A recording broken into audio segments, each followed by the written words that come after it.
أبدمو حمود دمي وخشون تماشاوان هيجا ببرنامج تايبت ديساجي أم بورنا وكي كنت زانين لسرانسري هري من باكورو جلات سوريا جنه وجود مهوة إيريش هنا لهمان دمده 25 مجدار سالشي كو وكي روجا جهاني يا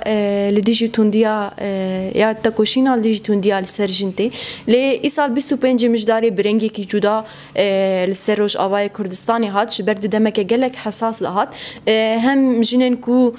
جی خود چپری شرده دگرن ام به دوره برنامه خویا ایروده رولاوان ناس بکن هم تاکوشینا جن ل هرین باکورو جلات سوریه ولسرانسری جهان و هم مجارندن ام به دوره ناس بکن به میوان خویا ایروده ام بری دست به برنامه خوب کن ام و ناس بکن و سادس به برنامه خوب کن بله دم باش ام به دوره تناس بکن از مسکین رجلات بله جه رجلاتی کردستان رجاوا اجی کنگرستار جه خود دگرن بله و کمیته پرورده بله تبخیراتی برنامه ام بریز مسکین سپاس ام یکسر به برنامه دست به پرسی دست به برنامه خوب کن نهاوا کم سری دجانی زمان لسرانسری من باکورو جلات سوریه ایریش ه ام بجن وکی نرخاندن آوان ایریشان هم دالیه کیدن ده ام ارکیجن بتایبت کو بمناسبت 25 مجدار اوین ناس بکن ارکیجن دوان ایریشو گفن سرهن من باکورو جلات سوریه تنکرن ناس بکن راستم همو دزانین همو دنیا جیانی بحثیه ایرش کو سر رجاوای کردستان ته بود داگی کری کو یعنی آنی ترکیه دست بکرد و دست بکی سر جن دست بکرد یعنی هجومی خو که دست بکرد دست بکی سر جنا دست بکرد و جناجی راستی رول خو باش لیستن بله يعني تكوشيني كي برفرة تكوشيني كي باش لفر بردوامة نميزين الجن لتشابري شردا لتشابري يعني عالي عسكري سياسي ناو تكوشاني كي مزندان وجنان دكارن يعني برخورداني كي تكوشيني كي هرمزن هم بر دجمن بدنا تشكرنه بله نها ام جالیه گیدن و نتنی لروج آوای کردستان لسرانسر جهان ام بگیرنست لروج آوای کردستان بطبیعت وکی تجی روجلاتی از بارم تجی وکی باش دزانی کو بریاده مکل روجلات کردستان جنک هاته بدار وکرن هم قراره بدار وکرن جنک کدن هاته کرن کو بخوام مستیا زمان کردی بو هم لبی دره کانتونا قامش لوجی جنک هاته قتل کرن جنک هاته کشتن شدت على سرجن چه آسیده هم تکوشینال هم بروی ده چه آسیده تیمشان راسته یعنی آنها نتنه هر چهار پارچه کردستان همو دنیا دا جن روبروی نتیجه که مزن دبیت تایبت ام وان روزانه خبری کو ام بیست جنه کو خواست به زمان کردی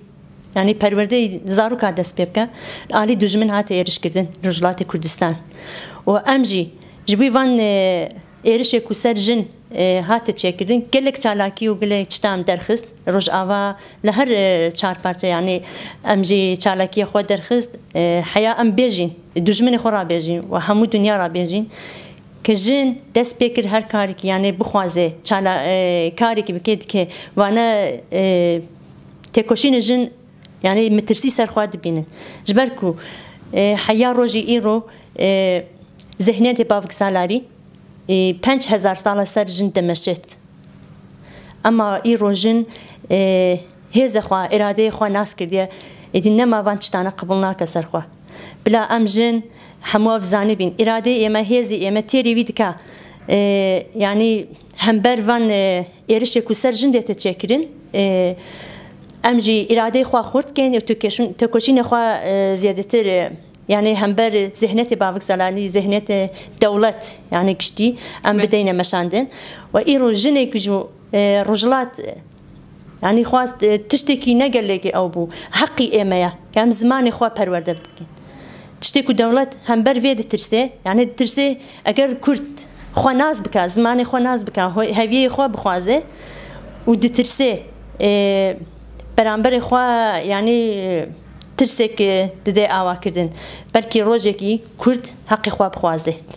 جبوي هالروج هيرش درجنات تشكرن في داي چالاكي كل رابوني كل رجلات رابو ام حموديت برچايقو جن رولكي باش وان چالاكي انا ليست بل وجنك باجيرك يعني روجنامانا نوسرا دسبكي بيجنك كرنا ارمانجه خو و هێرش سەر ئەوی چێبوو گرتن ئەنها جەمخوا بله ئەم دکارین یعنی وان تشتانە پرۆستۆ بکەن یعنی قبول نەکەین بله ژن پێویستە ها برز مزگین ام وجی بپرسن میناک دبریا 59 سالانده شخصی هر سی خوشکن میرا بلده دماکو کسی دیکتاتور تروجیلو دگود دو خطری سر ولات من هنه یک جی دیره یک جی هر سی خوشکن میرا بلن نها پشتی 59 سالان او تش دی سال بر تی دوباره کرن نتنه لروجلاتی کردستان وقت گوت شبرکو دترسنگو کس ما في خبستين ان حال روج اواجي ايريش لسر جنته نكرن قالوا اوجي مترسيه كش اراده اجن راستا دولة تميل إرادة جن ترسيايا جبار كنت زاني جن بنجهي جواكا أكير جن فين بنجهي خوش بدأت تشكرن يعني خو بدأت فرس كردن دكاري جواكيك بات قرانكاري إيرشك جو سر رجاوة تيبو ما برتعفي حمو دنيا دا تيبو يا دا عقيدة بيتك تيو بريشار جبوي آشتيتو هفال همرين بيتك تيو هفال همرين كسي كي يعني تالاكواني كي سياسي بو هفال هفرين خلف نجبوي شرطو أو بيتك تيو أما روبروي ذهنتي كي بافك سالارن دستي زلام هاتا كشتن هفال آمارا جبوي باراستن خاكي خوافي دربو دستي يعني دكارين بيجي دستي زلامي كو بروجانا تهاجم سر جنادك بروجانا تندو تجي قال جناد مشانه فيش رجي ام دكارين بيجين دسبك هجوم خو سر جناد يكدو فانسي هوالي اما دستي ذهنتي بافك سالاري هات شيء كده بلينها تجي اني زمان هوال هفرين خلاف يعدي عقيدهم شروانا يبجي اماراري ناس خو كغو دزانين سلوغانا 25 مجدار ايسالجي او داگرکری تندیه به رحبر خدانا هفرینان امی فاشیزم و داگرکری تک ببن شخوا که هات زانین جی 25 مجدار ایسال دیاری یاد عقیده هفرین خلاف و امارار ناس هات کرن هر سی جنین کو برنگین جودا هاتن قتل کرن و هر رنگی جی جرنگی کی هوانه بو ام ویکی دخوازن بالا بکشین سر ویکی گلو دکی جان ولات جهان ده جن جناكو تشتك نكريا هاتيا قتل كرن ميناك يا عقيدة هم يادوجي هبرين خلف وأمارة ريناس كو هاتنا قتل كرن وبجنازة وهات ليستن قالوا أبهردو ميناك لكو جان دولتين جهاني هاتيا دركتيا بيش يانجي أم بيجن دكو جان أولي ده هاتيا دركتيا بيش بطايبت كسن كو إريشتكن ناوي أولي إسلامي خودكن راستا أم بيجن 8 سال لفر شورش تيبو تدید ام ودای یعنی 2014 پیشتا یه پژچه بو او همبر داعش همبر ذهنیتی باوک سالاری شر خو تکوشین خو بردوام کرد ام تو دنیا دا نبیستی حیا آنها سری ناو اول دین نظام هیچ درک دنیا نهاتی یعنی دیتن جن وسا یعنی هوانه ورت کشتن بله یعنی تشتکی گل گرام بوج بویما پیوسته ام جن وان تشتانه لبرچاوی خود درواز نکن ام روزانه دبیستین جن لهر درکی دنیا دا تیت کشتن بله هر ساعتك جنك تیت کشتن يعني او نتشتكي بتشوكا ام مسا بتشوك لي ميزاني پیوست ام جن خوش وانا بدينا يعني تحليل كردن خوش لي ميزاني جكو دري دست بيدكا چاوا دست بيكريا تكوشني كي مزنجي جرا پیوسته جبركو دمك ام جنكي عاليه خورا تبينين جن كلكي خورا تبين ديتا كشتن يعني مشكلتي او برفلها هي ام بيويستا وك جن حلكي جراب بيني اف ايش وك ايش اخوا بيني بارتيكي جاني اخوا بيني نيكو بيجن تمام تشتك تيبو شهادتك لفرتبو راحتنينا بيويستا ام جن هالروج ناو تاع كتابين هالروج تكوشني اخوا برفلتر بكين حيا بكاربين مقابلی وی ذهنیت شر خود دوام بکن. بله. نها لروجاوای کردستان الویدری 8 سال شورش درباس بو درباسی سالان همین دبن شورش روجاوای کردستان و کتی زنی بشورش جن تناس کرن جنه جی خود هر دری داشی گرت ام بیناس بکن جن دوان سالن شورش ده ریل برچ کرد. شورش روجاوا بو میناک جبوی هر چهار پارچه کردستان و تواهی دنیا. آنها میزن جن بجلی عسکری کنگرس را یعنی وی داری حاضر دبن جن به عالی سیاسی کنگرز دا يعني حاضر دبن زمان كردي داخل زمان كردي داخل يعني وان جنانا وان تشتكي نبتشوكا تشتكي قالك مزنا ميزيني ام دكارين ميناك وان جنانا جبوي خوا بكري جن دكاري هي زي هيا إرادة اي هيا يعني كي جان شون بيجي خوا بكريت دكاري عالی سیاسی به عسکری به مجالس به آنها وی روزاوا هاتیه چکرین جن هر درکی یعنی دکاری جی خواب بگیره و تکوشین خواب بلندتر بکه روز بروز زیاده تر بکه تشتی کو گلک بالکش بجبوی من از هاتم روزاوا من دید از دتم هر درکی میزنم قاتی عسکری بگیره سیاسی بگیره مجالس بگیره سازیا بگیره جن جی خود بگیره برنگی کی باش و کاری خود دیدن مشاندن قبل فرد شدت اختيار كرين يعني جن إيدي هي زخوا إرادية خوا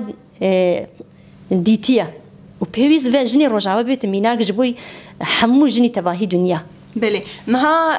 ام بيجي ببرسنتو كجنك روشلاتي هاتيه لروجاوای كردستان دو كوميتيه پرورده ده كاردكه ام بي برسشته بكن دنرينا تده برخدان و تكوشينا جن روجاوای كردستان گشتيه چه اصلي از دکارم وی برخوردانه و تکوشین جن پیروز بنرخنم و تکوشینی کی هر بلیند لورده تماشاندن راستی جموی من گلک بالکیش بو جن بالصالة هاتی کلکرین و پرتقاندن اما جن هدی لور ایدی خو ناس کرد سیستم کو لور هاتی آوا کردن جمرا گلک تتابو جن رول کی باش جوی سیستم دلیزت يعني دكارم بيجم جن لفر نرخي كي بيروزا بله أنا فيت كارم بيجم بله بريز مزگين روجلات داوية ده درباري وان مجارن كوما نرخاندينه هم درباني مجارة كدن ده اگر قلت نكته داوية ده هبه كرم كن از دكارم بيجم حمو جني الدنيا تايبات جني روجلات بلا تكوشيني روجعوا بكنا ميناقش بوي خوا هم بر ذهنتي بافك سالاري هم بر دولة سكنكي أوانا جداها به بلا لحمو قاطع جي خوا بقرن وتايبات جبوي روجلات چالاكيكو وان روجانا لفي داري رابونيكو چيبويا همجن بكاربن رولي هذا أساسي ووانا بقيرن بكاربن ريفبريا وان چالاكيانا بكن جن هزي هيا إرادي هيا دكاري و هيفيا سركفتن جبوي همو جنات خاص بله قال لك كيف خوش ونجبونا تبلي ونادج برنامج مر بريز نسرين ببورينا مزگين وجرات هروها هم سپاسيات جيتكن اجي قال لك خوش حالكم هاتنا بخيرتكم بله گهداری می جا برنامه ما ایروبون من خواندنین بریز مزگین روزلات حس کردن مبهب دوره ناس کردن ام سپاسیات کن جبونا تماشا کردن برنامه ما ایروره حیا برنامه کردن بمجاره کردن ام جورد بجن دنباش